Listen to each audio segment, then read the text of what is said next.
Out here live at the Avalanche Charity Golf Classic presented by Kiewit. Alex Rajaniemi alongside the radio machine, Mark Springer. You guys know me better as Raj. And we are joined immediately by a special guest, the voice of your Colorado Avalanche yet again, Connor McGahey.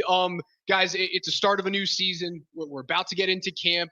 The rookie showcase is come and gone over at South Suburban. It was a wonderful thing for people to go out and see some high-level hockey, but this is the time of year that we know that the season is restarting. Connor, welcome back, man. Well, thank you. First of all, I'm glad that you're up this early. You get like you're an afternoon evening guy. I'm a morning person. See, now. That's shocking Did you to know me. Because, well, I guess not because you work. You work an afternoon show, and then you're between the pipes. You guys are the night owls after games. I figured that you weren't a morning guy. I am now, and Av season is here when the golf tournament is here, and it's the best. It's the collision of my two worlds. How many times did you golf this summer? Oh boy, I mean we're over 40. We're over 40 rounds. I think you're lowballing us. Probably. So if I average 3 rounds a week, how many weeks is the summer? Don't make me do math. Yeah, like I was told there'd be no math. You've golfed a lot. I golfed a lot. Yeah. So, but I'm ready for not golf, if you know what I mean. I'm ready for the Avs. Now, the rookie showcase was great. It's nice to have it in our backyard, so they don't have to travel. You got a glimpse of some short shots, some long shots. Gavin Brindley's there, fellas. That was the key piece in the Coyle and Miles Wood trade. But preseason hockey is on Sunday. And it's great to hear. And we're gonna have Shockey, can I tell them? Okay, we're gonna be covering both games on Altitude Sports Radio, 2:30 at Magnus Arena, and then 6:30 at Ball Arena. It's a doubleheader because Utah is using Magnus as their home rink on Sunday. Thank you, Kevin. It'll be a mad dash to get you from one rink to the other. Maybe you too. Possibly me. We don't know. Connor and I might be doing those games together. If we are, we will. I'll put a camera up on the dash. We'll speed down 20. Part of me doesn't want you to be there because then you'll be a brand new dad. But part of me wants you to be there because then you're out of the house for a bit and you're calling out soccer. Preseason hockey right around the corner. As always, you guys can listen to those games right here on Altitude Sports Radio. Home opener is October 7th. No, they start on the road on the 7th. Right. We're at LA on the 7th. That's all that's on my mind. I think it's the 9th versus, again, Utah. Give me 2 points. Home opener against Utah. You mentioned Gavin Brindley coming over in the Columbus trade. That was the Charlie Coyle and Miles Wood. They end up having to clear some cap space, but they do get some much-needed depth and youth into this organization that we've known since the Stanley Cup run. The Avs have traded away a lot of those picks, a lot of those prospects. Tell me what you know about Gavin Brindley. Well, what I know is that you look at him, and he's our size. He's not a big guy, right? But he plays big, right? I mean, defensively, I think he is way underrated. And he was a key prospect for Columbus for a long time. So I think that's a big get for Chris McFarland to get him to come back from the Columbus Blue Jackets, who apparently is the only team that we're ever going to do trades with ever again. No, you can't make a trade with Carolina again. Not when they flip Mikko Rantanen into a division rival. If I never saw the Carolina Hurricanes ever again, I'd Eric be Polsky, you're dead to me. I'm perfectly happy. I mean, what a horrible brand of hockey. Anyhow, that's a discussion for another day. But I just think that Brindley is a huge bright spot, and really with a system that doesn't have a lot of wait till you see this guy. I think that it's a strong possibility that he's going to be someone that will make an impact absolutely at the AHL level and quite possibly the NHL level. Okay, but do you think that whether it's Gavin Brindley or any other young prospect, any assets, draft picks, that they're in a win now window? Oh yeah. Without a doubt. Does that fit for right now? I think Connor, I think there's doesn't hurt. Now, this could be as late as the trade deadline, but another move is going to have to be made. It's always going to need to be made. Yes. That's like, I feel like that's in a show. It's in a Game of Thrones episode. Another move is always going to need to be made. That's what this is. Exactly. This is a game of puck. Exactly. Game of puck. I think you can do both. You're not getting first-round picks and prospects all the time, but if you have an opportunity to do that, you will. This is 100% win now for the Colorado Avalanche because, as Joe said in the postseason presser at Family Sports, he said, anytime that you have Nathan MacKinnon and Cale Makar on your team, you're in a win now Who are in their situation. prime. Yeah, who are in their prime. And I look, you could have a 92-year-old Cale Makar out there. I still think you'd be favored to win a hockey game.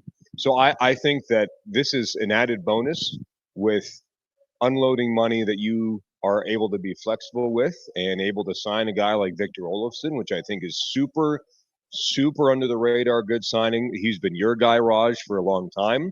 Victor Olofsson is a free agent, but you needed to unload some term and some money, and you did that, and you were able to get something back in return. So I think both things were possible, and Chris McFarland did exactly that. The biggest offseason addition, though, not necessarily Victor Olofsson, not necessarily moving on from Charlie Coyle and Miles Wood. It's bringing in a future Hall of Famer in 40-year-old, as Connor gives us the mime of a beard, Brent Burns. There's a lot of comparisons to, in parallels rather, to the 2001 team. When you bring in Ray Bourque at 39 the previous season, he ends up extending, going for that one more year, chasing that cup. Brent Burns is very famously the longest tenured player in the league right now without a Stanley Cup, and he is a shoe-in Hall of Famer when he decides to hang them up one day. Nathan MacKinnon turns 31 this year. Just did, September 1st. Oh, I apologize. Yeah. 31 now. Yeah. Joe Sakic was 31 in the 2001 season when Ray Bourque finally hoists that Stanley Cup, and we get to see Joe hand over that cup immediately to number 77. Brent Burns he's not just a guy on his last legs. He can still log big minutes and be a big-time producer on this team. And if you've watched any of the ice, and he's been at most of the on-ice sessions, captain skates, you name it. But I mean, he's been on the ice more than anybody else, I would think, at Family Sports over the past, almost month now. That's a good thing. And you watch him play, and it doesn't feel like he's missed a step at all. I mean, he can shoot the puck. I don't think, and Spring, you tell me if I'm wrong, I don't think anyone gets the puck to the front of the net better through a screen than Brent Burns in the National Hockey League. It's just one of the skills that he has. Sure. Honestly, it's something outside of Makar and Taves the totally. blue line has struggled with. Is getting pucks through screens, not hitting shin pads. But Burns is so good at it. He's amazing at it. Yeah. So it's killed the Avs for years. Yeah, I just think that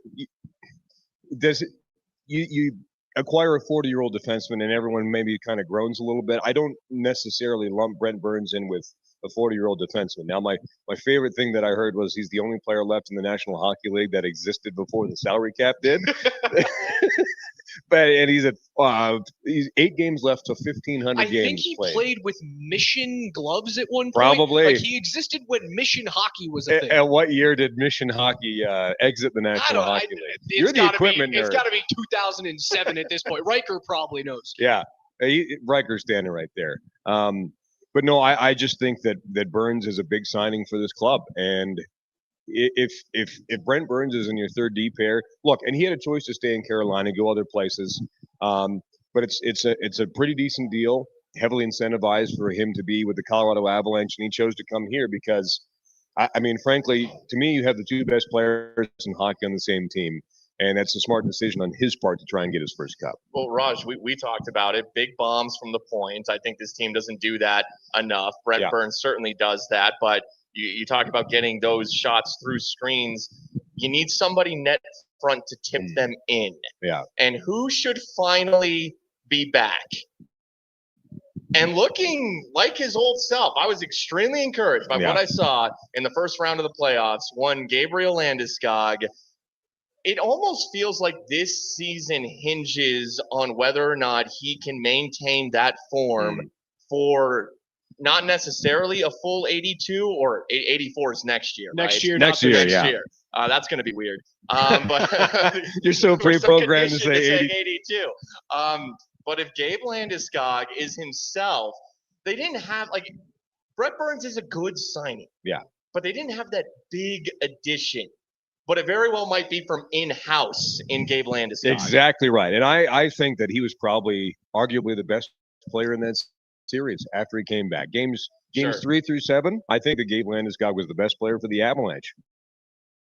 And there's plenty of video to support that. So give him, another couple of not just rest, but training to get that knee back to where needs to be. I just think that, and the reason that he waited so long because he didn't come back and gave Landeskog light. Sure. Diesel. right? And that's what he was. I mean, he was, he didn't want to be a shadow of himself, and I didn't think that he was by any stretch of the imagination in that series versus the Dallas Stars, and I wouldn't expect him with this extra couple months now and finally a normal season for the first time. That For the first time in forever. Golden yeah, Pipes. yeah, that bass is good. But I just think that is, like you said, that's the free agent signing for the Avalanche is Gabe Landeskog. Is the top six for the Avalanche the best in the National Hockey League? I think that with him back in there, without a doubt, it is. Now the question is, what is a full season from Gabe? Is it 60 games? Is it 70 games? Is it a full 82? I mean, the goal for him, I would think, would be, hey, if I'm not playing in 75 to 82, then that's a miss. Right, and this is the first time in 3 years, right, since 2022 that For the Gabe first that Gabe is preparing to play an opening game in early October. It's got to be a different feel for him. I hope we're able to link up with him at some point today during this show. He is, I think he's the biggest X factor in the league. Without a doubt. Yeah, without a doubt. Because I mean, it's not just because of how he plays, also because he's your leader, right? And it's one thing to have your leader just sort of pop in once in a while. If you're the captain of a ship and you're spending the entire time in your cabin, that's not doing what a captain needs to do. And so I just think it's going to be different and better to have Gabe Landeskog be around the practice facility every day, on the bus, on the plane, at the rink. That goes a long way. And he would talk about how you can't really lead when you're not correct out there. Exactly right. I mean, and that's the one thing I hated. We're going to take the C off Gabe Landeskog's chest. I almost fought a couple of people over that I don't question. blame you. Conversation for 3 years. Which is an insane question Who to would ask in the say first such place. a thing? Yeah, exactly. Hi, D-Mac. Hey, I know you never sleep anyhow, especially after the Broncos game yesterday. So, D-Mac, how are you? How happy are you that you didn't have to call that at the stadium yesterday? I was sad and depressed and angry all at the same time. So I can't better during the game, you know what I mean, than just to be at home with your thoughts. Yeah, I'm like, I said, Rocky, we're going for a walk right now. It took the dog out right away. Yeah. Exactly. Oh goodness. Well, we have to talk about the exit last year in 7 games to Dallas and how it we pertains. have to. We don't have to dive into it, but how it pertains to Gabe coming back to the team, right? Like when we saw Joe and Chris McFarland and Sakic talk about the off-season plans, they wanted to give this core another shot. Yeah. And they did. They bring back Brock Nelson on a 3-year deal. Do they move away from Charlie Coyle? Yes, they do. They move away from Miles Wood? Yes, they do. But for the Ryan Lindgren, but bring in Brent Burns. But for the most part, the team is But together. again, you're not going to pay Ryan Lindgren what Seattle's paying Ryan Lindgren. That's insane. And I'd almost rather have Brent Burns. I know. Is there something to be said for that 7 You beard people hang out together. Is there something you're good? Is there something to be said for that 7-game ousting? You didn't really have the locker room together. There were a lot of pieces that were trying to gel at the last minute. When we talk about Lindgren and Coyle, and Landeskog. Landeskog is the biggest piece, right?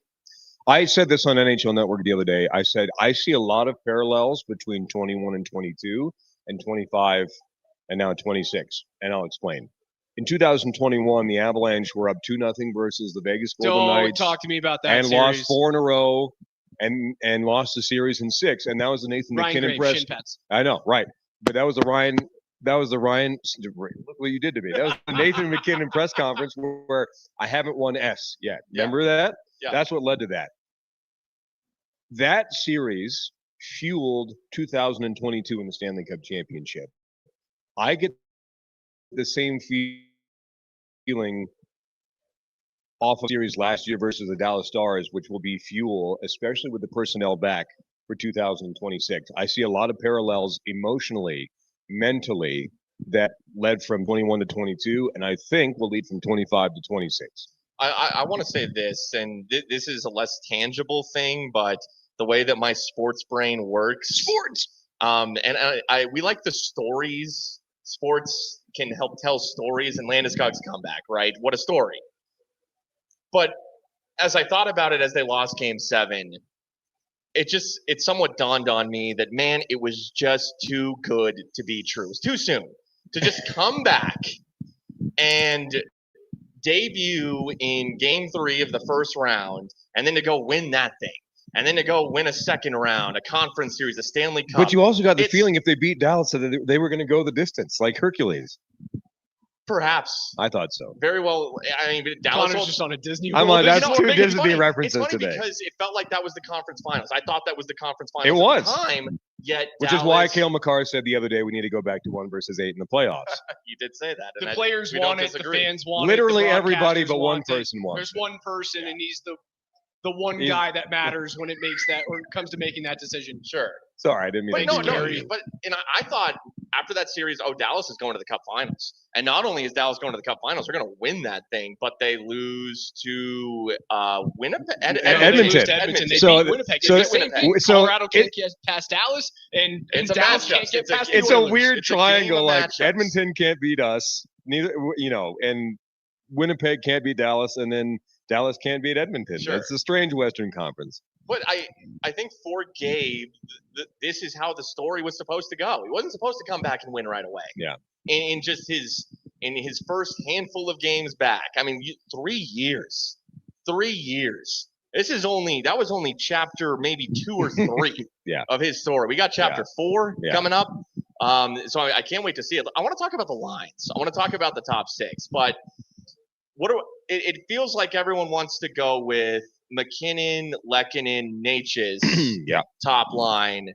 Nelson, Nichushkin, Landeskog, big lefty second line. Part of me wants to see Gabe back with McKinnon though. I mean, I guarantee it'll happen at some point spring because of this. C-Mac said, he goes, you know what we're going to do? Here's our approach now, is we're not going to label 4 lines. Like, this is our second line. This is our third line. This is our top 6. This is our bottom 6. Is there always fluidity? Yes, especially with a guy like Victor Olofsson. You've been missing that one-timer for a little bit now, and that's why I think Olofsson will pop up on the power play, whether it be first or second. He'll get some looks at the wing, depending on injuries or just a tough time. A little bit of like an Andre Burakovsky. I was just about to say, Sure. this is an Andre Burakovsky type shot and type player that's coming in that that can score and now can defend. I mean, his defensive metrics. Was it you that pointed it out last year? In Vegas, they were stellar. It was the best of his career last year. In Buffalo, not so much. But But as that's we've interesting. seen, That's what he's getting knocked for. as we've Right. seen through many players having success when but leaving. nobody the Sabres. points to, hey, look at the great stats I had in Buffalo, except for Dominik Hasek and Michael Pekka. You know what I mean? Like, but that's a long time Chris ago. Drury was decent when he played there too. I totally forgot that he was. Anyhow, but I'm just saying that is improved for him. So I think the approach of having a top 6 versus a bottom 6 will actually behoove the Avalanche and how they approach this. So that's why, if you have the top 6, and it doesn't matter if Lehkonen is down with Nelson and Nichushkin and Landeskog is up there, or they keep that top line together. I think that top 6, without a doubt, for me, with those 3 and how they play and what they bring, is the best of any team in the National Hockey League. Speaking of top and bottom 6s, do you expect? I know they want to kind of mold the bottom 6 and have a bunch of different people play in different spots, but do you expect them to keep that Drury line together as much as possible? Boy, I love it. It works. I love it because it was one of the most effective lines that the Avalanche had. Really, now you're missing Logan O'Connor, obviously, for the What's his timeline? first couple months. I mean, he's been on the ice, but they keep saying November, December. So you don't know if that's extra cautionary, but I mean you would need Logan O'Connor to come back to keep that line together. But it was one of the Avalanche's most effective lines and really tough to play against. So I'll find that fascinating to see. And maybe, like we were talking about Gavin Brindley earlier, does Logan O'Connor being out provide an opportunity for Brindley to come in and make the opening night roster for the Avalanche? We'll see. Since you mentioned Jack Drury and we just talked about the Dallas series briefly, I do just want to add and say that the reason they lose that series really is because Mikko Rantanen decided to play the 3 best games of hockey of his entire life and get some breaks. Let's not, the first goal is nice. Let's go back for a second. The first goal for Mikko Rantanen is good. The second one, he misses the wraparound. It's rolling off the toe of his blade, and it just happens to hit Sam. Just making sure Sammy's not here yet. Okay. It hits Sam Girard's skate and goes into the net. So Mikko misses the wraparound on the second one, and then it's an empty netter for the third one. Was it good? Yeah, I mean, it was fine.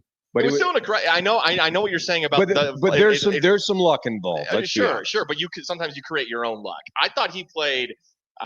and then halfway through the Winnipeg series, completely disappeared, which is one of the reasons that Dallas lost to the Edmonton Oilers again. Sure. And again, so I think that the revenge factor was very real. Yeah. And he got as focused as he's ever been in his career. Mm-hmm. And so a lot of people in retrospect, and especially in the moment after that Game 7 loss, questioning the trade. But then you see how Mikko performs the rest of the Stanley Cup playoffs, comes back down to earth, more of his true level. And he's a very good player. Without a doubt. He's a Hall of Fame level player. Yeah, without a doubt. But the Nature's Drury He's like the second best Finnish player ever to lace his skates up. He's excellent. But is he truly what he was at the end of that Avs series? I think that's the highest level you will ever see him play at. And Nature's and Drury is a good return, and it gives the Avs more flexibility still. And I've said that ever since it happened. I said, look, if you're going to trade a player like that, and look, let's not discount who Mikko Rantanen played with his entire career either. If you're on the wing of Nathan MacKinnon, it's like Chris Kunitz in Pittsburgh. It's the Crosby effect. It's the Crosby effect. Chris Kunitz was a multi-time Stanley Cup champion with the Penguins. And Colby will tell you that. Ask Colby, he'll be like, if I don't play at all with Sid, I'm an absolute nobody. I mean, seriously, it goes on. I think Kunitz is probably the best example because other than that, you would have no idea who Chris Kunitz was. But is Mikko Rantanen an elite shooter of the puck? Yes. But he played with one of the best players, if not the best player in the world. And so I just think that you can't discount that. I don't think there's an equal. Obviously, there's not an equal to that in Dallas. But you're right. His level was way up there. And you needed to get aggregate return back. It's not a 1-for-1 with a player like Mikko Rantanen. You get Marty Necas, who I'm wowed by his skill and vision and his ability to fit right in with Nathan MacKinnon off the hop. And then to me, the X factor is Jack Drury. I mean, the Avalanche, I think before the trade, they couldn't win a faceoff to save their life. So Drury was hovering around maybe north of 50%. Coming in there, and his role was a little bit different in Carolina, but I just think that Drury was a big piece of why the Avalanche actually did very well in that trade for Mikko Rantanen. I think that him sticking around and being, and I'll call him a pillar of this team now and probably in the near future, is super important for the Avs to win. That is Connor McGahey, the voice of your Colorado Avalanche, October 7 on the road in LA. Hey, but we have every single preseason game on Altitude Sports Radio, including the doubleheader coming up on Sunday the 21st. Which I don't know if I hope I'm calling it with you or if I hope. That's up for you to decide. I say, there's Mr. General Manager himself of the Ridge of Castle Pines. Connor, get out of here. Go hit some balls. Play well today. Man. Try and replicate what you did at Red Rocks the other day. Boy, that's impossible. Played probably too good. It's going to be a tough day today. Good thing it's a scramble. Catch them on 92.5. Avs preseason hockey starts this weekend against Utah. Connor will be on the call. Appreciate you, brother. I do want to talk about Spring. Yeah, get out of here. Go play some golf. Yeah, no commercial breaks here on YouTube. Spring, I do want to talk about quickly one thing that Connor left us with, which was the Rantanen trade and Nate just coming back and it opening up the ability to bring in and then re-sign a guy like Brock Nelson. Obviously, we talked glowingly about Jack Drury in the bottom six. Now, Jack Drury and Marty Necas, two of those three names, they're going into the final year of their deals. Do you think that both of these guys are re-signed by the time that, let's say, the trade deadline rolls around? It's interesting. I like both those players. The reason I say it's interesting is I think that there's an overarching element to it. And that kind of leads us into Raj talking about the current overall makeup of this roster as Mark Rycroft joins us. See, when we have Connor on, when we have Mark Rycroft on, I'm going to be a little critical, Mark. Right from the I like jump. that. Let's do it. I like this team. I like the current makeup of this team, and I alluded to it a little bit with Connor. I think there's another move that has to be made.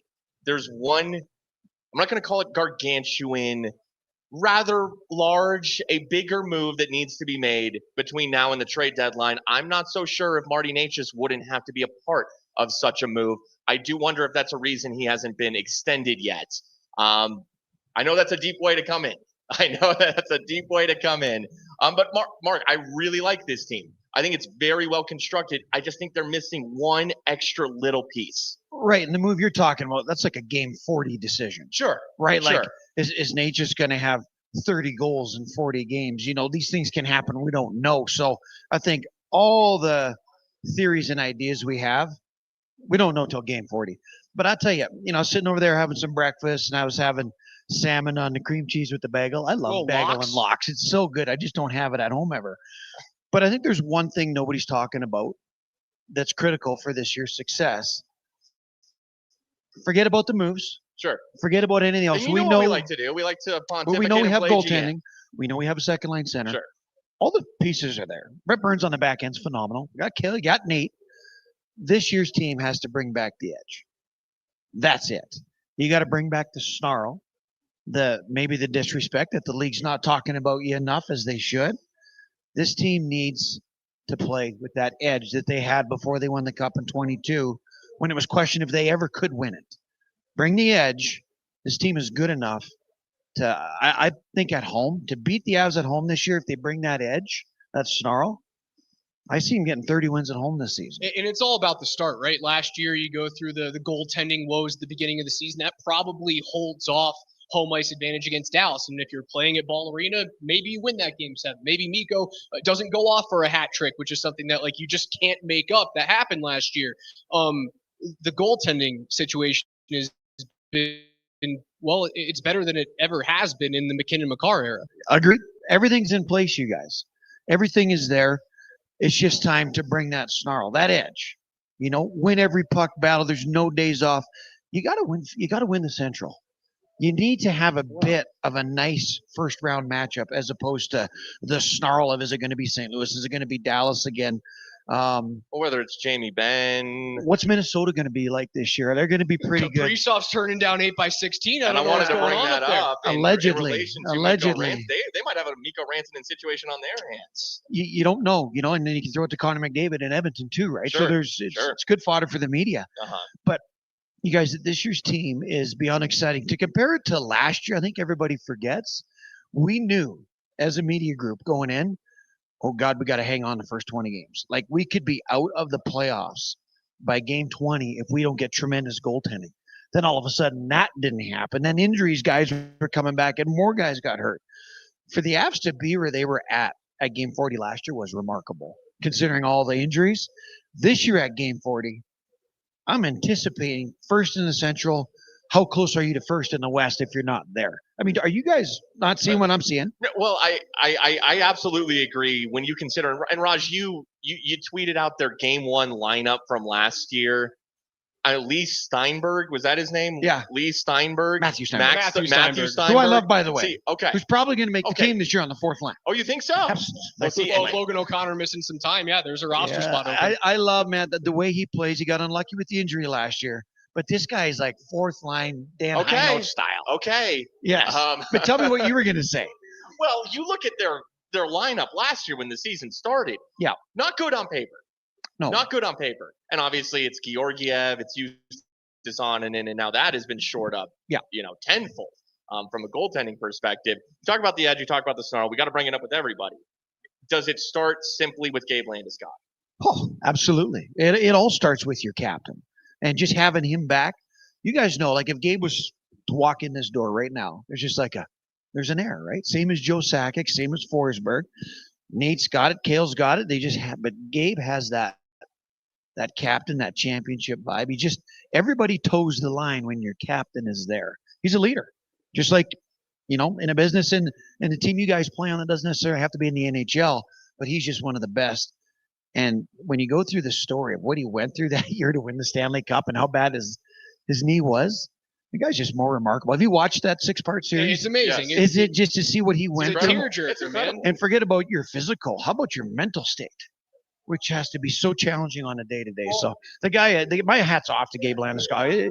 He's just amazing. He brings that FU at even though he's the nicest guy. You know, when he's on the ice, toughest guys always are. You know, when he's on the ice, I mean, he doesn't mess around. I don't know if we'll ever see Gabe fight again. He used to drop the gloves. Guaranteed he'll fight again. Okay. Remember when he schooled Ekholm behind the net? Absolutely. I think His Ekholm fellow went Swede, after yes. Mikko, right? And Sure. then Gabe just pumped him, and Ekholm's about 6'5" and just couldn't Ekholm's get a out of big the dude. way. We got the He'll big. fight this year. I agree, right? Oh, he He's loves gonna to drop fight. him. The knuckles are a long ways away from the Sure. leg. Plus, the leg is no issue. Everything I'm hearing is it's There's a cartilage in the non-scenario. hands, too. But you know, the fights against Shen are great. Like Gabe's all about that. You don't just lose that edge. Like Sure. Jerome McGinley didn't stop fighting at the end of his career, right? He's 37 years old, still dropping the gloves. So Talk about a terrifying guy to have to fight. Also, Yeah. nicest guy on the planet. and you know what's great too is I remember the conversations in the media made me sick about, oh, we need a captain on this team and Gabe should lose. You're like, no, Of course. no, not. that's not the case. But now he's back, and now he's here. So that narrative's gone. There are no narratives this year. There's no negative storyline going into this season. No bad contracts. We have our second line center. We have goaltending. We've got a 6'5" addition on the back end. I mean, you talk about your move. I would say you need half of the season to figure that out Sure. because we could just be a smooth, well-oiled machine. Everybody's cooked. Don't want to change anything. We'll see, boys. But I'm as excited this year as I've ever been with what this team wants to do to try and win Cup number 2 in this era. Brent Burns, talk to me about the addition. You obviously talk about the 6'5", massive future Hall of Famer that's going to be playing typically third line minutes, although he logged like damn near 20 last year in Carolina. So like he can skate. He is as fit as anyone in the league. What type of role do you see him filling on this team? Everything. I mean, the guy's been all the way from a first power play unit star with over 80 points to He was a forward when he came in the league. how about, isn't that amazing? Yeah. To this guy can, if they need him to be a shutdown defenseman, right? Like I think of Rantanen coming through the slot last year and just that size. Well, Burns, now we have a guy that can rival that size. So Manson's at least got some help on the backside. Nice to have a couple of twin pillars back there, Sure. right? And he's big and he's mean, but I do love that he's over 20 minutes last year in Carolina and was playing well. So if he drops to like 18 minutes, I mean, that's going to give him a whole nother level that he can probably keep his game at. We're If going he's to over to you. there, you just have extra to give, right? What- That's what- just a given. What are we thinking? D pairs: Makar Taves, Manson Gerard, That's been a That's good one been over the the years. staple. Yes. Burns Malinsky. How good was Sam the last 40 games of last year? And Remember you that? could There was see a it switch. coming. Something happened. It was so fun to see Malinsky come into that prime form. Sure. And I think he's 27 now too, right? So Sam's like, he's in his prime. It's time to go. Got his new deal, and I think those pairings sound beautiful. And I see opportunities to mix and match as well. Versatility. Brent Burns can absolutely be versatile. Yep. Sam Malinsky, yeah. But that's a project. That's a guy who developed Yep. and is starting to come into his own. Cale Makar. We haven't talked about this in our little show so far. What do you have? 1 goal in the Dallas series? 1 goal. I believe it was an empty netter. And, one play that stands out, broken stick on a one-timer, breakout the other way. Dallas may have scored, at least it was maybe it drew a penalty, but it wasn't the best series from Cale Makar. But at the same time, this is a player that you just have all the faith in the world in. Yeah, Kale can do no wrong in my books. Nate can do no wrong in my Sure. books. You look at high-end players. They're given the leeway, and sometimes they're going to make a mistake. But if they don't have that freedom, then, hey, you're going to take away from their game. I remember Mark Messier passing across the ice when he played for the Oilers to Theron Fleury's stick on a breakaway. Remember that Theron Fleury when he went up and over and around, and that I think eliminated the Oilers out of the playoffs that year. That was Mark Messier. Like, mistakes happen. Sure. From the best players, look, it was Gretzky's turnover. They gave it to Stevie Y for the slap shot top corner game 7 against the Blues. And that was the year that was Detroit's first Stanley Cup that year. Right. The conversation around Stevie in Detroit was kind of the conversation around the Avs in 2021 and 22. Yeah, can they? Are they actually going to get this thing done? Yeah. So when it comes to mistakes and top players making them, I say, yeah, they're going to do it, and they got a window, and they got all the equity in the world from guys like me and Moj and Kiefer and Johnny Lyles. We're not going to really sit and harp on it because they're so good on the other side. The one thing I would love to see, and it has to be a perfect season, I just would love to see Cale hit that 100-point plateau because he's so capable of it. Hit the 30 goals last year. But if you get 30 and you get 100 points, that means you're going to win a Hart Trophy. You're in Lidstrom territory. You're right there. And it'd be so fun because he's right at that time now, and this team is healthy on the get-go. Chris Pronger was the last defenseman to win the Hart Trophy, I believe, as MVP for a defenseman. 2000? Something like that? I can't remember, but it would be fun to see Cale in that conversation again. But it'd have to be just that perfect year, no injuries. Power play's got to be clicking at 30%. Things got to go right for that scenario. So I'd love to see that. At one time, we're like, can McKinnon get 100 points? And then he got 140. Sure. He was 99. 100 points, just the average. He had 99 points. Like, he'll get there. 140, right? And then last year he had 116. Yeah, what's a disappointing season for Nate? 112? Well, yeah, Nate's at the point now where I think all the accolades are there. He's won everything. The Art Ross is unfortunate, just bad timing basically. And Kucherov gets 49 points his last 4 games to take it away from Nate. But I think Nate's he's 30 years old now. I think it's kind of what does he need to do to make sure his team's ready to win a cup as a team, right? Well, if he gets 140 points or 100 points, we take the 100 in the Stanley Cup or Stanley Cup final, right? Like getting deep into the playoffs. It feels like the progression that Crosby had after he won his Rocket Richard, his MVP, and then there's a few seasons where Pittsburgh doesn't get it done, and then you see Sid's numbers start to tick. By no means was he not producing, but Sid's numbers ticked down a little bit. And then Pittsburgh, 2017, 2018, they win back-to-back cups because, the wealth is being spread. Yeah, if you're getting the production elsewhere, and maybe if Nate's goal total dips a little bit, but he still gets to be that distributor. The assist numbers are still going to have to be there. I was beyond impressed because he wins the Hart Trophy 2 years ago, and I did not think he could repeat that level. And yet he did. And the conversation has always been, it's McDavid 1, it's McKinnon 2. And I understood that. You get it. You watch Connor play, his size. Could Nate really be, if not just a tick below, literally right there? And for him to repeat that season, for him to have back-to-back elite level seasons, he's right there with Connor McDavid. In my mind, he has proven he is right there. I think Connor's just got that size on him. You can't teach 6'4" or whatever the hell Connor McDavid 6'1". is. McDavid's 6'1". No, he looks like 6'4". 6'4". Come on. Does he not look huge out there? Does Connor McDavid not look big out there? He looks big. Oh, I think it's just because he skates upright. Because if you ever watch him with the puck, it's incredible. He grabs the puck and he sees the whole ice. Sure. We teach these young kids and learn to play sometimes. First thing we teach them when they're stick handling, they're like 9, is keep your head up. But when Connor gets it, he's up. Nate does it. Draisaitl, all the best players do. But, as you watch McDavid and McKinnon, they are different players quite a bit. I mean, Connor's like a water bug. Yeah. When I'm between the benches and Nate's blazing down the ice, I've never heard steel cut ice. Oh, it's terrifying. That. People think that McDavid's the fastest skater in the world. If you're running as a horse would run, and there's no corners, A to B, McKinnon is the most explosive, the fastest out of the whole player I've ever seen in my life. Maybe like Marian Gaborik would give him a run. Now, once you get those crossovers going around the net, it's a different speed. But if you are just going down the ice, A to B, Nate blows everybody out. And you see all those bursts that he has. What did he have? 90, 22 mile an hour plus bursts last year. He goes one stride out of the hole, and I can't wait to get between the benches again. I get chills thinking about it. To watch an athlete with that kind of power, guys, it's just amazing it can exist. Talk to me about some of the changes that you guys are going through on Altitude TV this year with the broadcast crew. You're going to have more games between the benches as we're used to? Well, the biggest thing was Johnny Lyles was kind of transitioning in last year. So now he's here. He's moved the family down. He's here full time. Out of the line, kid. We got Johnny Blue Eyes, somebody pretty to look at finally in the booth because Kiefer and I are getting a little tired of getting looked at. Yeah, Connor's half good looking, but I'm not sure. He's got great hair though.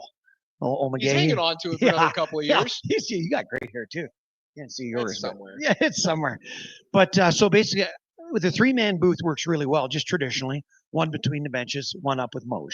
And then Johnny's still got to run back and forth and do intermission. So it'll basically just be a fine tuning of what we did last year. And there'll be some games when we got triple beef in the booth. Amazon or somebody comes and takes that little centerpiece and we can only fit one in there. Amazon, we're with the new world. Yeah, I think it's Amazon or somebody. I think Amazon's got some games. Okay. I read something. Well, anyways, if the big networks come in to pay all the money, if they want that booth in the middle, they're going to get it.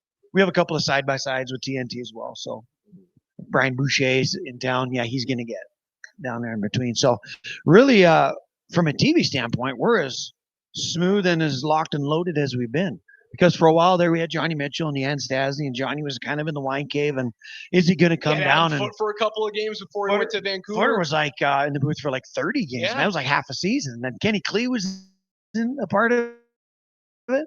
So Kenny now goes to the PWHL, wins a title. Yeah. So now it's self, Johnny, Mosier, and Kiefer, and that'll kind of be the team. Riker, we can't wait to see you guys on the call on the 7th, or is that a national game? 7th is a national game, so the 9th, the home opener, is our first game. Can't wait to see you there. Boys, it's bring the snarl, fellas? Mark Rycroft, we'll see him soon on Altitude. I'll see you Wednesday night. Hopefully, and by the way, miss you with a million passes. It's the Stanley stash. That's what I'm naming. Stanley, it's staying the whole year. Oh yeah, I love full on. Yeah, the brass weren't totally pumped about it at the start, but then once they seen the sexiness and the fans' response to it. It's going to happen. It's going to stay. Riker, it looks great. Keep it there, buddy. Thanks, boys. We appreciate you, man. Mark Rycroft, Altitude Television. Catch him starting on October 9th. Home opener against the Utah Mammoth. Hit him well today. Have fun. Some great conversations about needing to bring back physicality, snarl, toughness. Maybe that was the biggest change in that first round series, that Dallas playing without Miro Heiskanen, playing without Jason Robertson, had a little bit more, as you said, kind of screw you they got attitude. Jamie Benn. Now Mason Marchment is a Kraken. That's a significant loss for them. That is a significant loss. It's a culture guy for them. We might not appreciate it, watching as a rival team. Yeah, he's not a big point producer, but he does bring, we'll steal it from Riker, snarl. What was our line several years ago? Bags win cups, and you hate it when it's on their team, but when it's on your team, you defend it. You defend it. You're like, oh, that was fine. That cross check to the neck was totally fine. You need that. You need that edge. But yeah, no more Mason Marchment for the Stars, and who will bring that for the Avs? It has to be Landeskog. It has to be Burns on the back end. It has to be a little bit of Devon Taves, Nathan McKinnon. I know people don't love Nathan McKinnon, being overly physical, but there's a reason why Nate is who he is. He has that conversation with you many times about the differences between Connor McDavid and Nathan McKinnon. It is the ability to snap, to see red, and turn into a complete psychopath. Now, we've seen that start to kind of create itself within McDavid. I think it's because of, back-to-back losses in a Stanley Cup final against Florida. Like, it will eventually breed that out of an elite player, or you realize, well, he's never going to have it. I think McDavid's starting to get that type of snap show mentality in there. McKinnon's always had it, so he has to bring that to this team. Does he have to throw a helmet at Connor Garland's face? Not necessarily. And you don't want him to fight. Remember, I think it was the last time he fought, which was a couple 2-3 years ago now, when we had that broken hand scare with him. Yeah, we talked to Chris McFarland about that. He goes, maybe we don't do that again. And, we were for it at the time, but then the report was, he might have broken a hand. Fortunately, he did not. And I did ask Rycroft, and maybe with a hint of, I'm not sure Landeskog will ever fight again, but no, he will. He will. You guys are right. He absolutely will fight again. It's going to be a great moment. It's going to be another one of those boxes you check off in his return, right? He scored the goal. He will fight again. Lord only knows what other shenanigans Gabe Landeskog will get into, but I can't wait to see it all again. It's the best story. He didn't win that ESPY. I can't remember who won that ESPY for best comeback player of the year or best story. It was a gymnast. I can't remember her name. And she had like some kidney issue. It was a good story. But what Gabe Landeskog went through is, Rush, it's unbelievable. And for him to come back at the level that he has come back at is equally unbelievable. 3 years. Worse than Lonzo Ball came back quicker. And debuting in the playoffs, scoring that magical goal. People saying, should they take the C off of his sweater? Which what that man is, and credit to the organization for always standing by. I'll give you that. Gabe Landeskog. And showing respect for someone who gave so much to you, giving him every benefit of the doubt and giving him every chance. And it paid off. And everybody was right in the end. And I believe, like, could this be a situation where, I mean, you had said earlier in the show, a success is playing 75 to 82 games. Maybe it's just 60. I don't know. I certainly hope, and I think he's capable, the way he looked of playing the 75 to 82. But even if it's just 60, as long as that knee is good to go for the playoffs and you're in the dance. But I understand based on last season, you want to get higher seeding. Right. The conversation around the Avs for how many years has now been, well, just turn it on the playoffs. Just get there like Tampa did for so many years. Honestly, like Florida did last year. Just get there and you'll find a way to make it work. We thought that was the case last year. And, well, what the Avs were, they were healthy last year going into the playoffs. They just didn't have enough time to tell. And I do believe that playing at home may have been the big difference for Dallas over Colorado in that series. Again, it's a series that the Stars on paper should not have won. You didn't have Miro Heiskanen. You didn't have Jason Robertson, and you still found a way to get it done because, well, the secondary scoring dried up for the Avs. There was no other player outside of Nichushkin and Lehkonen that scored multiple goals in the series. It was Nathan MacKinnon and those two players, and that was it. You have to perform well in the regular season, and I hate being the person that's like, top seeding matters. I think it does in the Central. I don't disagree. You're right. You are right. I don't want you to gas yourselves, but it matters. It does matter.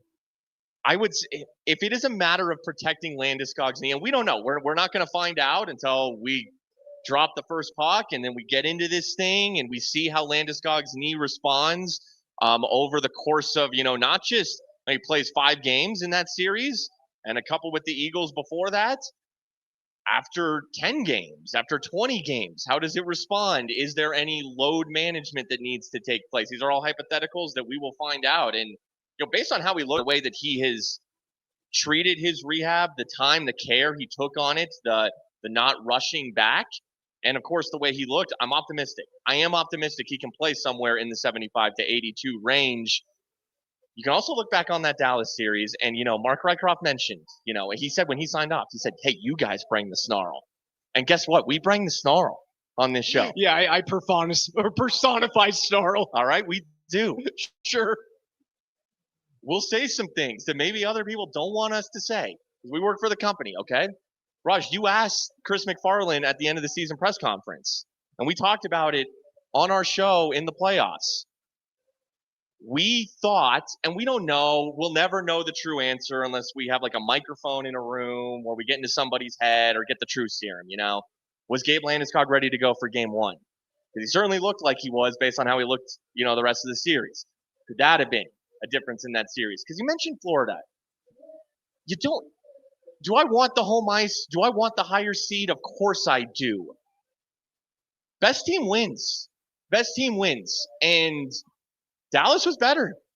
Mikko Rantanen just turned it on to a level that was his highest. And when he's at that level, he's amazing. He's elite. I want the home ice. I want Landeskog to play as many games as possible, but I will always maintain that health going into the playoffs is, I think, still the most important thing. Let's have a conversation regarding the moves in the Western Conference. Obviously, Mitch Marner goes from Toronto over to Vegas. It's not in division, but that is a team that has always been a team to be reckoned with in the playoffs. Typically, the path through the West has to go through Vegas at some point. They get better. Marner's a hell of a hockey player, just simply wasn't working with overpaying Nylander and Matthews and Riley and Marner all at the same time. They just didn't have the depth out there in Toronto. Also, it's the Maple Leafs, and they're built to lose hockey games. I wonder if the moves are done. Riker talked about the panic in Edmonton.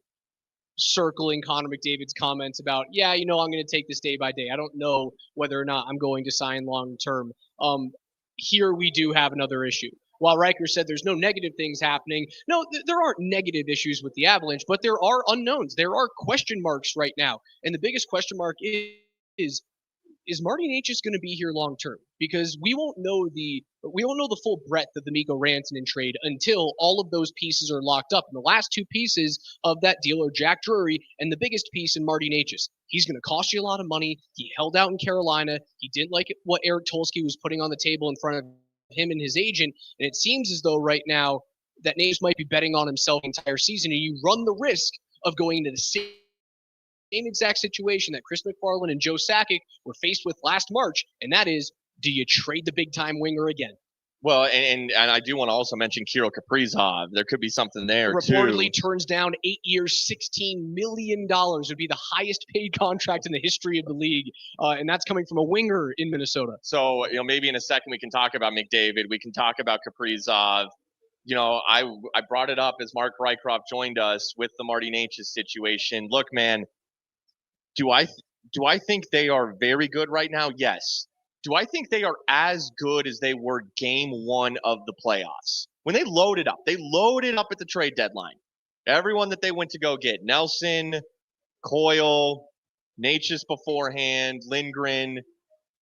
I always feel like I'm missing somebody because they made so many moves. I like Victor Olofsson. I'm with you, man, for what was out there. And especially, high ceiling. Especially, look, he's a goal scorer.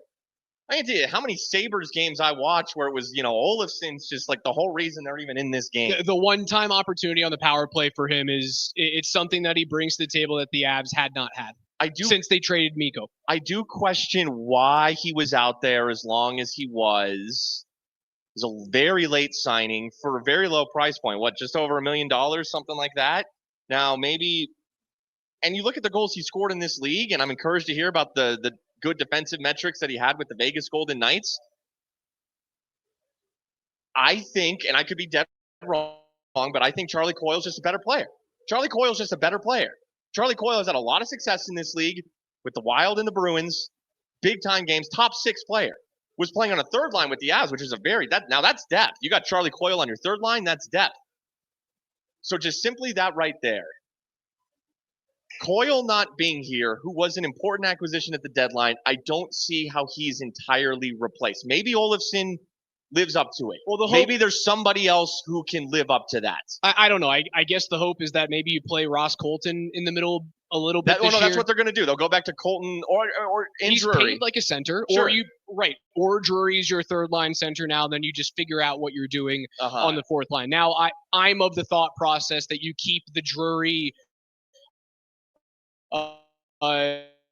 O'Connor and Parker Kelly line together as much as humanly possible. Now, we know they're not going to have the opportunity to do that until late November at the very earliest, considering Logan is coming back from his hip resurfacing.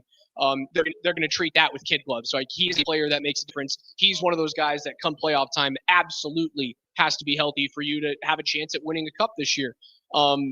I don't know if Coyle's like irreplaceable. Do I love him as a two-way player? Yes. But I was okay with them moving on from him in order to go and shore up some defensive issues. Like the length of Brent Burns, man, is something that they have not had here. But Burns is very cheap too. Incredibly cheap. So they have just over $1 million in cap space. Like they could have retained Coyle. Now, even just that over $1 million of cap space gives them a little bit more flexibility. Just like if we were to rank the bottom 6, look at the bottom 6 in the playoffs to now, and really Coyle's the only absence. But if it wasn't Coyle, it was Ross Colton. It was either one of those two were their two best bottom 6 players, Coyle and Colton. One of them's gone. So unless Drury takes another step, unless Victor Olofsson does prove to be that steal, like why was he out there? Like the rest of the league, you're stupid. Why did you let Victor Olofsson sit out there? Look at what he's doing with the Avs. Those defensive metrics, he was a 99th percentile 5-on-5 defender when he was in Vegas last year. 99th at 5-on-5. Now, the caveat there is, who is he on the ice against? he was in the 25th percentile in terms of players on the ice that he was defending. So what Vegas did a really good job of was, well, they're going to employ him against not top scoring opportunities. So I don't believe that he's going to be a top 6 player on this team. I think he's certainly bottom 6. But if you can get the right matchups for Victor Olofsson, you can hide the defensive inefficiencies and he can then overperform value. That's going to be the biggest thing for Jared Bednar and Dave Haxtell, who's coming over from Seattle, and his time in Philly is going to be managing the forwards this year, and hopefully the power play, maybe a renaissance with the power play and Haxtell here.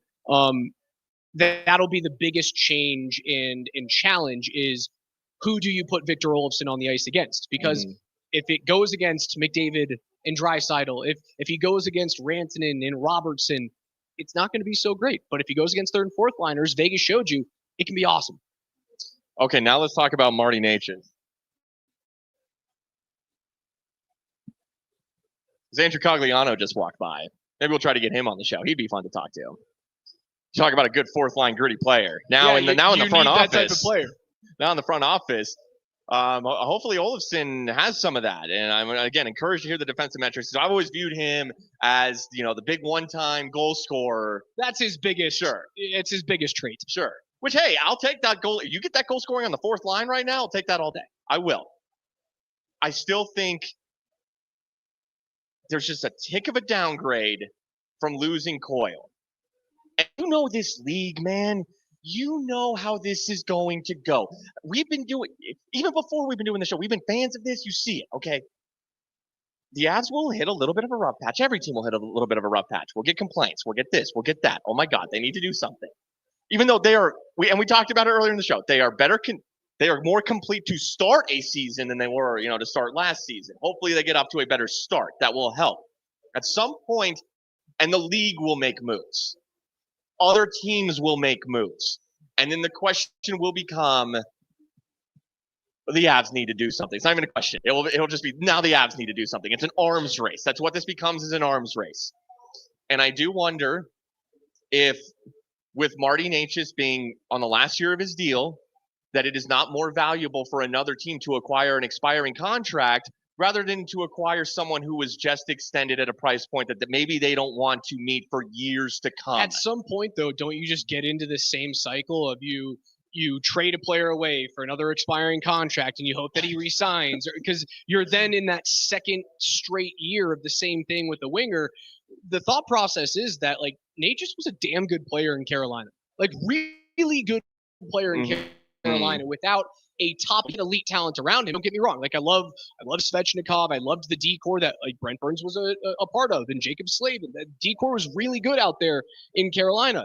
They just didn't have the Nathan McKinnon. They didn't have the Cale Makar, and tried to kind of patch holes with good players, not great players. The hope is that Necas goes from being a good player in Carolina to, an elite player alongside Nathan McKinnon as we welcome in. If he could take that step, that would be awesome. And what great timing on this one.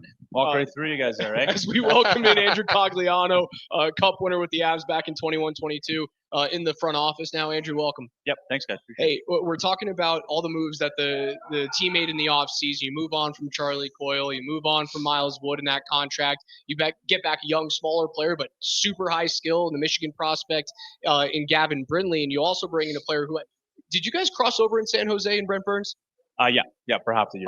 That is it's a big time pickup. He's 40 years old, but the guy plays 20 minutes. Talk to me about your time playing not only with Brent, but against him, what he can bring to your team. Yeah, I think Brent, just if anyone knew him as a guy, I think not only is he a phenomenal hockey player in terms of his experience, but, as a person, as a veteran, as a guy in the room, there's not much better. So, he's still playing at a high level. I think that's the most important thing with him.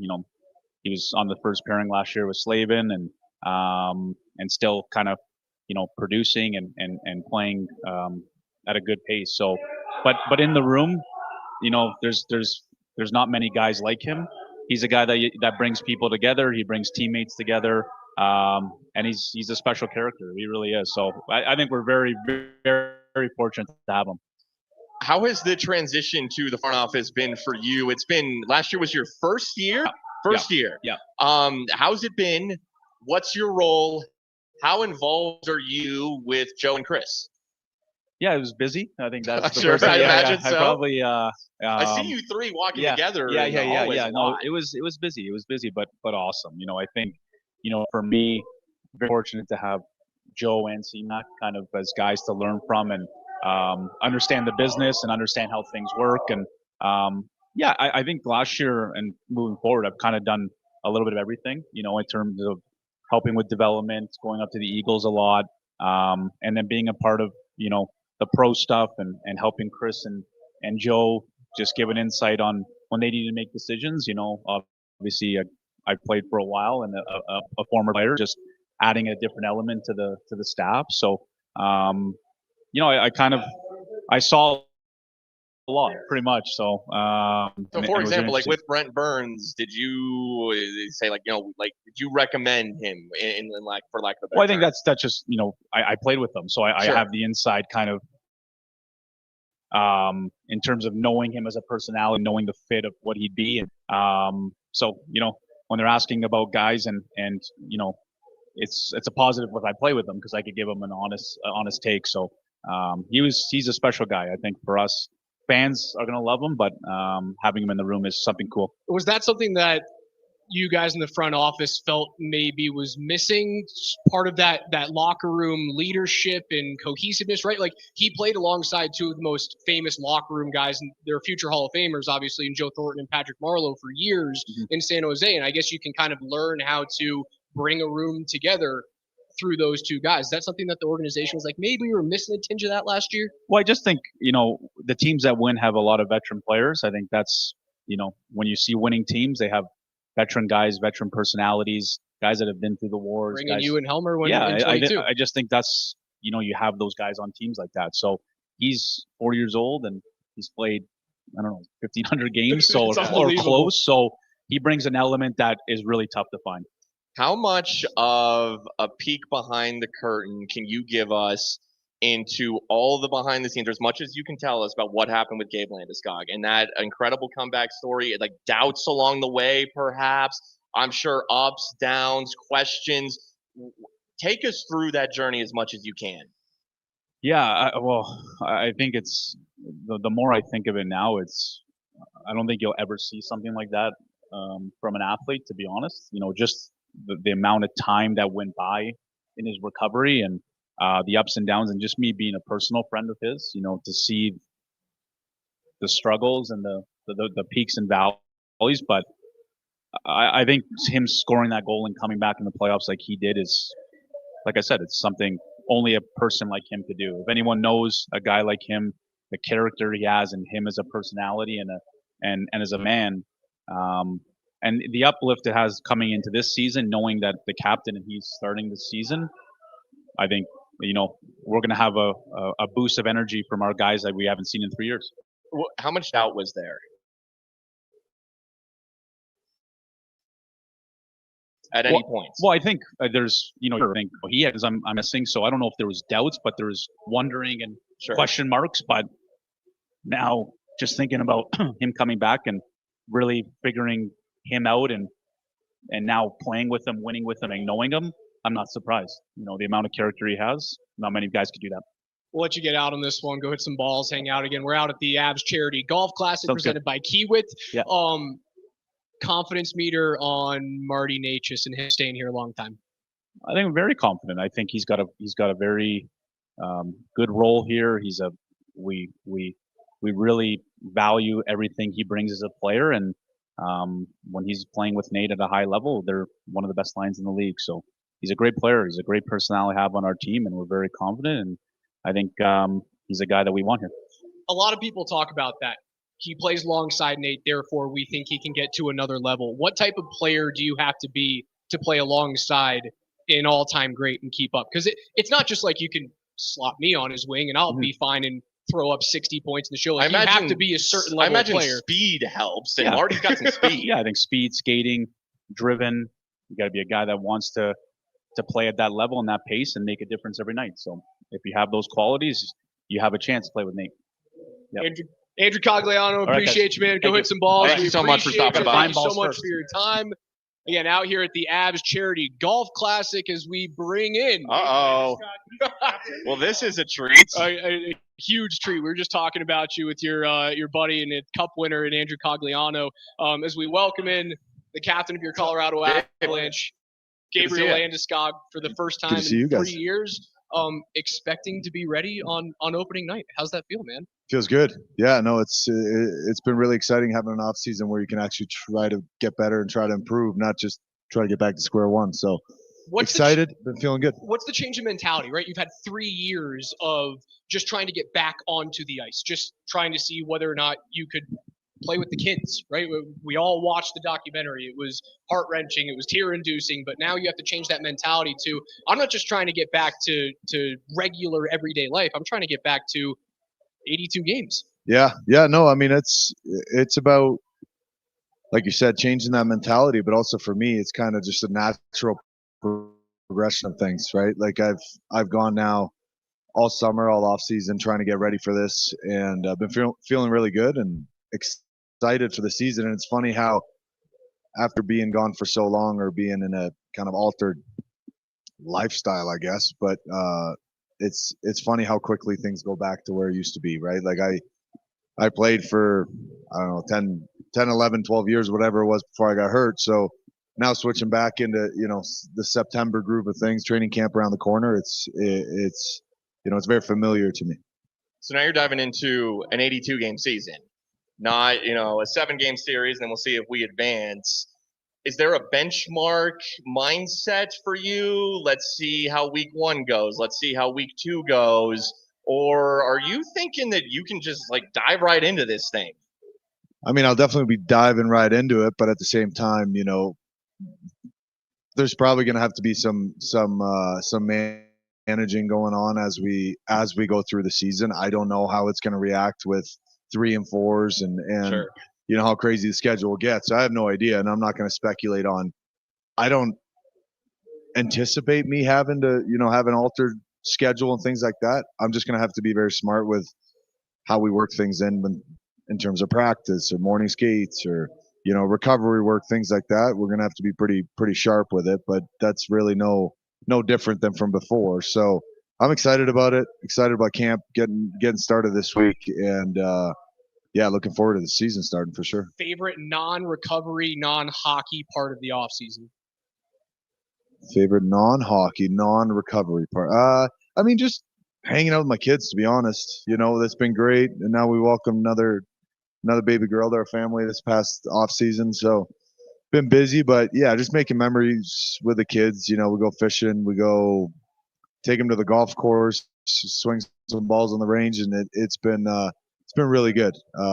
Golf game isn't necessarily where I want it, but you that's still got 45 minutes to figure it out. Exactly. Could you golf at all in your recovery process? I'm assuming not at all. Not the first summer. The first summer I might have played 1 round at the end of the summer, right after surgery there. But after that, I was okay. And it was never, even when my knee was at its worst, it was never the golf swing that was bothering me. It was always just kind of walking up and down tee boxes and greens and things like that. But it's been a good off season, like I said, and kids have been a blast, and now they're back in school, and I'm ready to get back to work. Oh yeah, man. I mean, we can't wait. It's not just Raj and I, it's everybody. I mean, this story has been absolutely incredible. But let's keep it on the ice. Brock Nelson, Val Nichushkin, that was the big line. So much success in the playoffs. Playing with Brock Nelson for the first time. What are your thoughts on your line mates? Big left-handed shot line. Yeah, no, I mean, it was really exciting. Obviously, bringing in Brock at the end of last year, and you've seen him, but not as up close as somebody in the Western Conference. Him being out in New York for so long and being very successful there, and obviously he scored 30 goals. I don't know, 3 or 4 times, and I think he was just a little snake bitten in the playoffs. I don't know how many posts he hit, but I remember as a line having some chemistry right off the get-go, and I think we all kind of think the game pretty similarly. We all bring different things to the table, but hard-working line, and excited to see what we can do as a line starting off the season, and obviously we'll see what coach decides to do with the lines, but I think our team in general looks very exciting. We're healthy, and I think we have so many options up front and on the back end where you can mix and match depending on matchups and things like that. So exciting. You guys bring in Brent Burns. He's someone we've talked about constantly this morning. Talk to me about playing against Brent and then bringing him into a locker room. He's famously like one of the best locker room guys you can possibly have in the league. Yeah, he's been awesome. You know, we've hung out here since middle of August, and you know, it's just a really nice addition to our room as a personality, but also as a veteran presence, right? Like, he's played for close to 1,500 games here, and you know, he's got one thing left on his resume to go get. So it's exciting. It's exciting to have him on board, knowing he's so juiced up to be here, and excited to be a part of the team. I'm going to ask you something that doesn't have to do anything with the Avs. It's an Olympic year. Is that something that is on your radar? Is that something that's on the radar for Sweden? Obviously, you're coming off of the injury and 3 years of not playing. Is that something that is in your future? Yeah, absolutely it is. I think for now, though, it's kind of in the back of my mind, right? Like, it's on the forefront. It's about training camp, making sure we get off to a good start here as a team. And then as closer and closer to February, I'm sure that kind of thoughts in the back of my mind will start creeping forward. And obviously, it's a dream of mine, you know, to win an Olympic gold medal. You know, I was able to win the silver back in 2014, but to be from Sweden, and remember watching especially the 2006 Olympics when Sweden was able to win it in Torino. So that's definitely kind of in the back of my mind for now, but as we get closer, it'll start ramping up.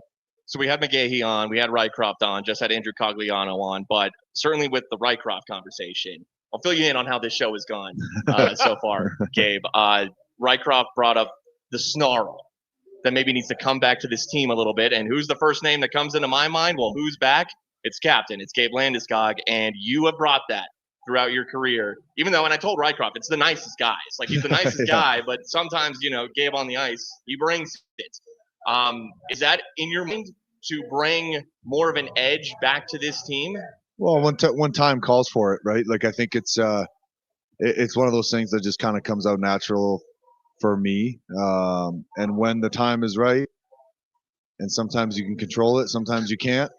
Sometimes it's needed, and sometimes it's not. So, you know, it's kind of the game within the game that you have to make sure you manage. And I think for me, it just comes naturally. And I think as a group, though, I think we have quite a bit of it. And obviously, Burnsy's a big guy that nobody wants to mess with. I think Mann's healthy. And I think we got guys throughout the lineup that can definitely bring that aspect. And I think it's something that we will continue to just make us harder to play against, right? I think we got a lot of skill, a lot of speed, things like that. But as a group, you know, when it comes down for April through June, you know, you need to make sure you're a team that can't be messed with. Captain Gabriel Landeskog, welcome back. Thank Can't you. wait to see you on the Appreciate it. Yeah, absolutely. In LA. Thank you. Get up there, hit some ball. Sure, you won't be as bad as you thought you were going to be.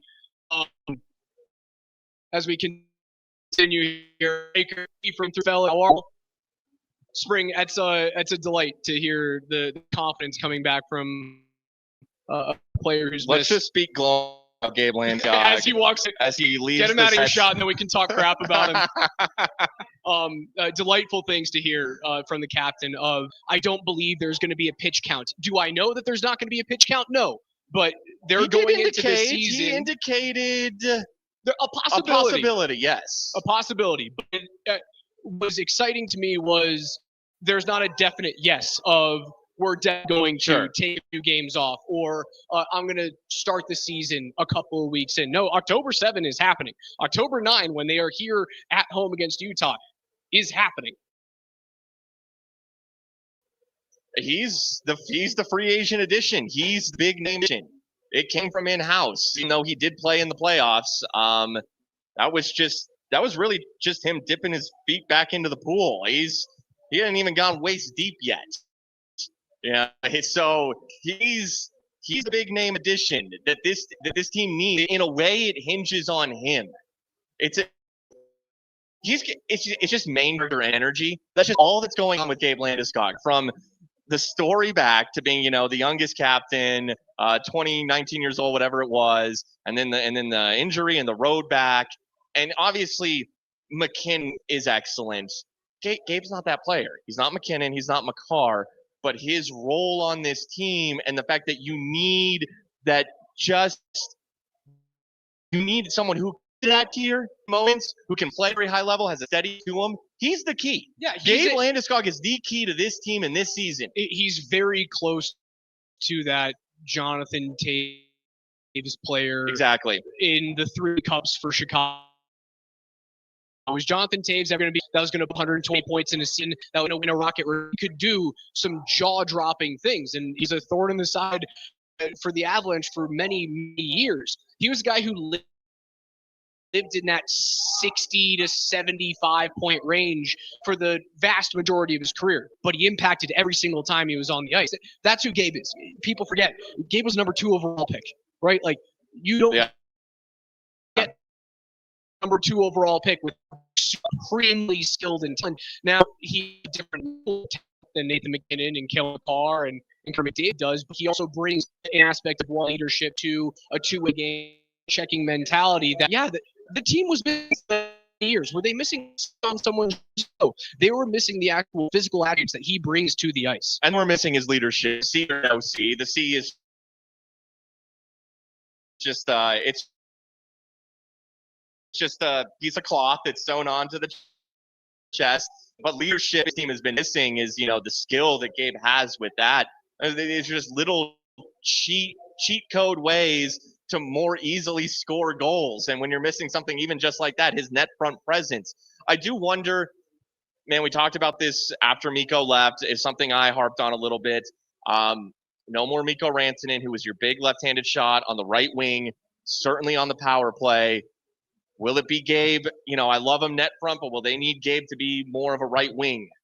And Gabe has the ability. He's a very smooth skater. He's not a fast skater, but he knows how to get from position A to position B very quickly. Maybe he can kind of float. Can Nichushkin kind of be that mesh where they're just kind of rotating? Because Nichushkin maybe could be your left-handed shot. Lehkonen perhaps as well.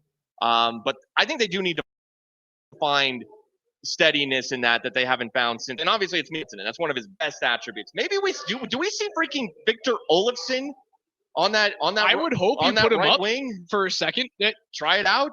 He may very well have the best left-handed one-timer on the team right now. Exactly. And it's something you're missing. Now, do I like when the Avs get stagnant on the power play and just look for that, slap shot regatta on the flanks? No, I don't. I kind of liked it when they were right-handed heavy, when Nate just comes around and you're kind of constantly moving. It's something that that Edmonton has to force themselves into when they have McDavid and Draisaitl all in the same power plays. They're left-handed heavy. So what you have to do is you have to move, you have to cycle, you have to get your feet going. And what do the Avs do better than 99% of the teams in the league? Well, they skate better than 99% of the teams in the league. So I'll have to see how Dave Hackstall decides to attack that problem.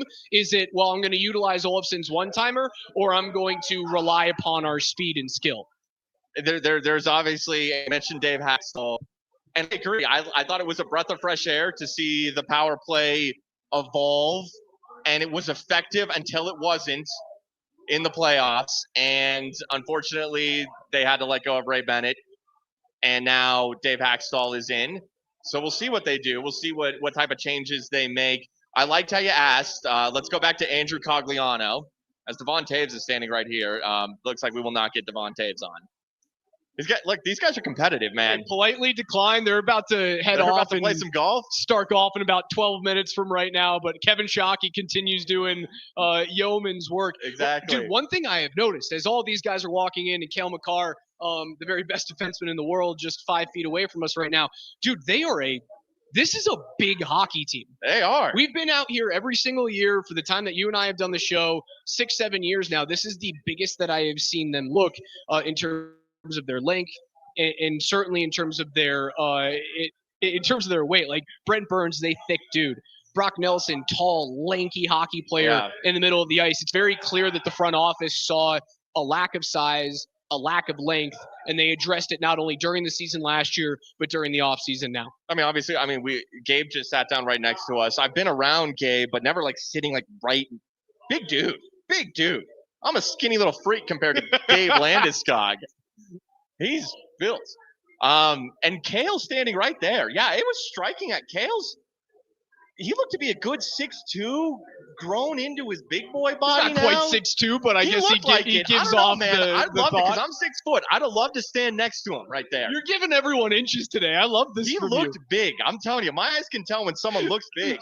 Throwing McDavid at 6'4" today. He's throwing Kale at 6'1".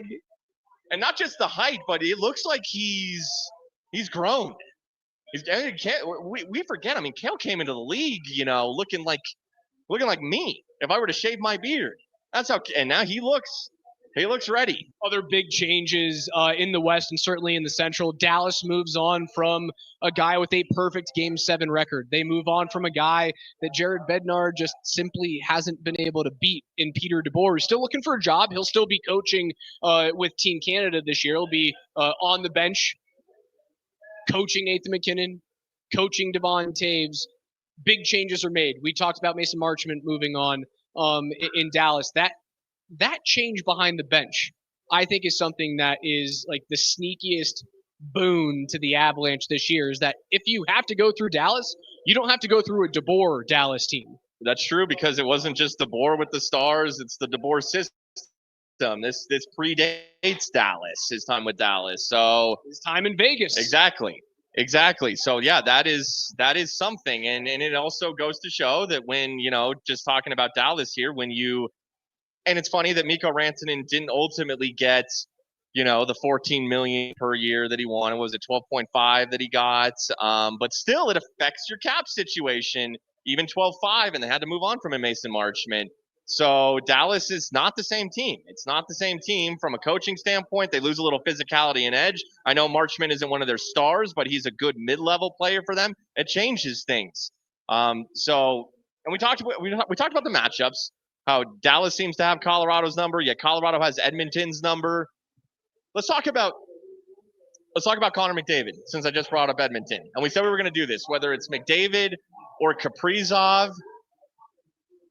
Edmonton makes 2 straight Cup finals. It's not nothing, but it does feel like Connor McDavid might be looking at that team and thinking, this really ain't it. Whether it's the goaltending situation there has never been reliable. Stuart Skinner, freaking Calvin Pickard. God bless him. Oh, that was a waste of money. Who was the goaltender? Mike Smith. Sure.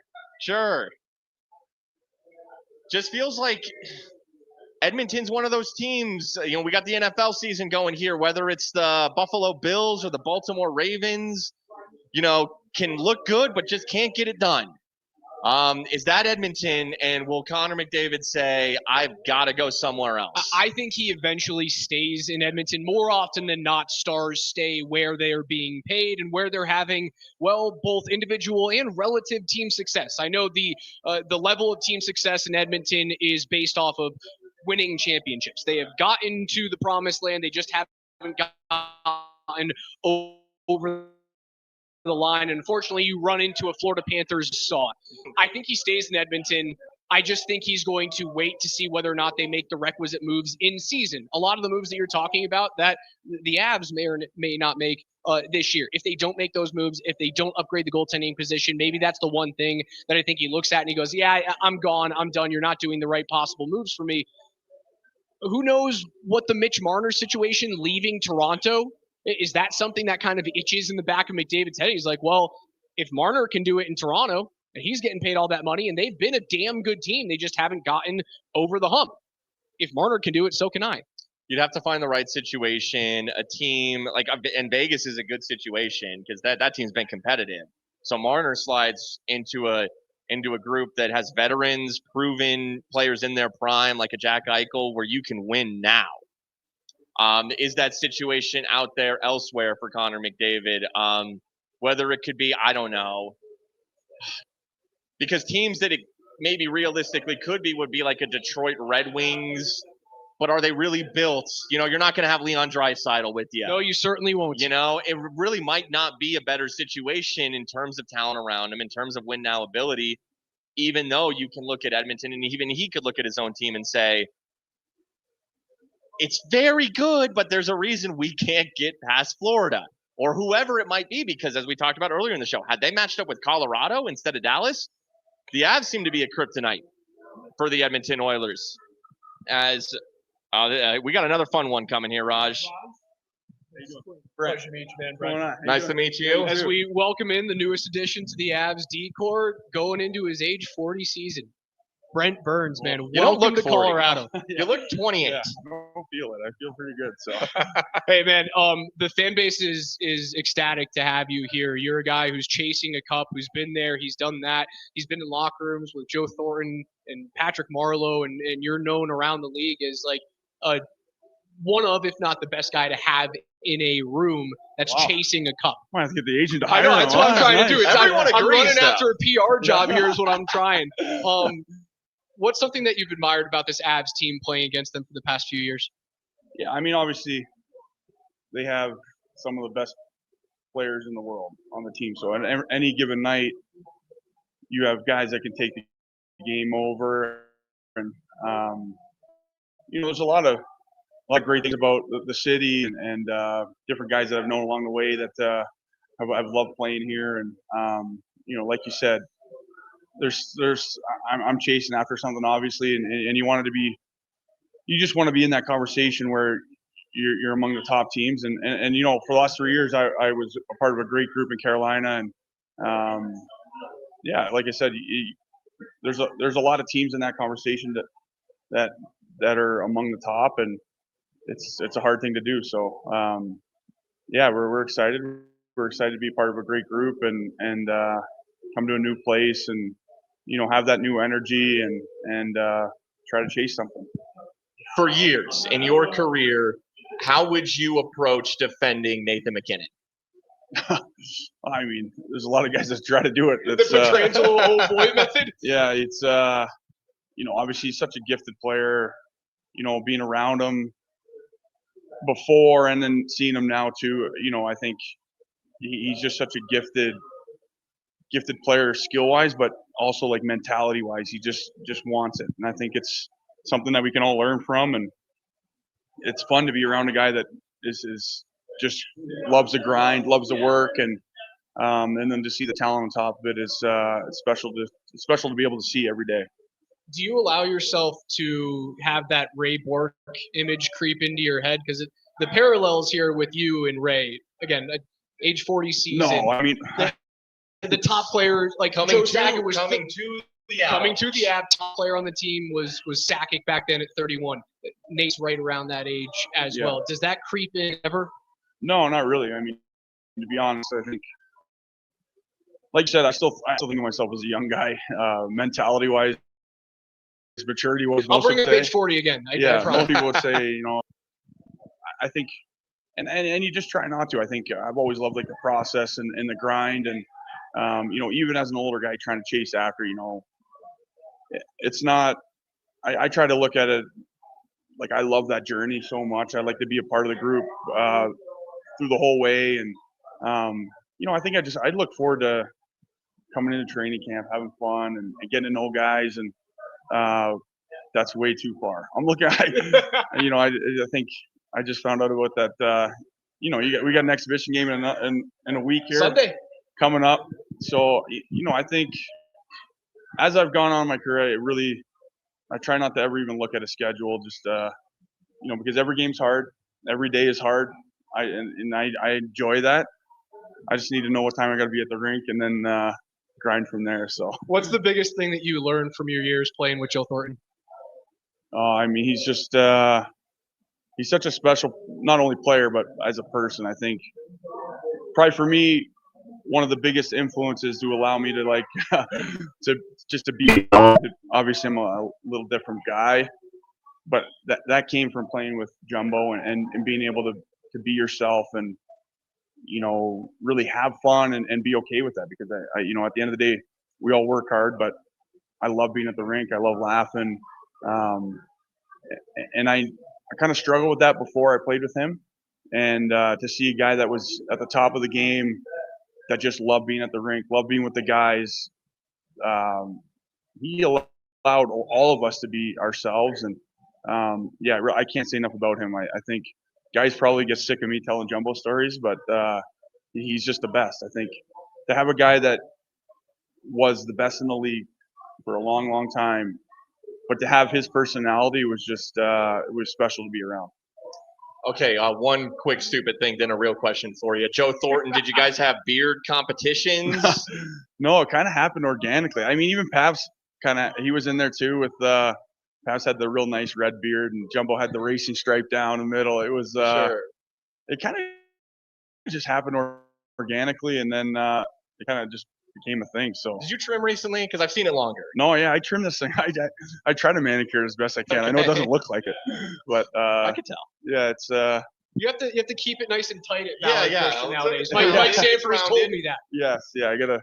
I still getting a little nervous walking onto the campus that they're gonna throw me out. So I have to wear shoes. What is this? no teeth. I gotta try to cover the tattoos up. You know, it's Real quickly, Cale Makar. Just how good is it? From D to D, and are any tips, any like veteran pointers that you're giving him? And me giving him Yes, no. I'm not gotta giving. know something. I'm not giving him nothing. I'm just watching him. I'm trying to learn. Okay. You know, and like what a great personality he has too. Like just you know, obviously I'm really new here, but he's a really, really special guy. I think I spent some time with him just trying to pick his brain on different things, and yeah, just super kind and loves the game. I think like I've always tried to learn something, but obviously he's a guy that you can learn so much from. And I mean, some things you're not gonna be able to learn because he's got God-given talents that are just crazy. Just the way he can skate and move. And I was skating with my kids' team the other day, and they're actually trying to do some of his stuff. I said, Bernsey, show us how to do it. I go, I can't. I don't know how. I don't know. I think you guys are better off. Yeah, I said, like, man, he's just. I'm really excited just to watch him up close and see what he can do. And yeah. 1,500 games and a future Hall of Famer. One more thing left on the resume. Dude, we hope it's a Stanley Cup ring. Welcome to Colorado. Us too. Yeah, thank you. Thanks for having me. Thanks so much for Have stopping fun, by. Painless. Man. We appreciate Painless, it. boys. I love it. Brent Yes. Burns, newest member of your Avs D-Corps. Avs start coming up here on Sunday exhibition games against Utah. Yeah, I'm doing my best at a PR run. Yeah, I mean, what is there to really grill Brent Burns about? No, there's nothing. It's good. No teeth, no bridge, no shoes, no problems. Yeah, good addition, good money. We talk about the money because we're nerds and the salary cap matters. Good price point for Brent Burns.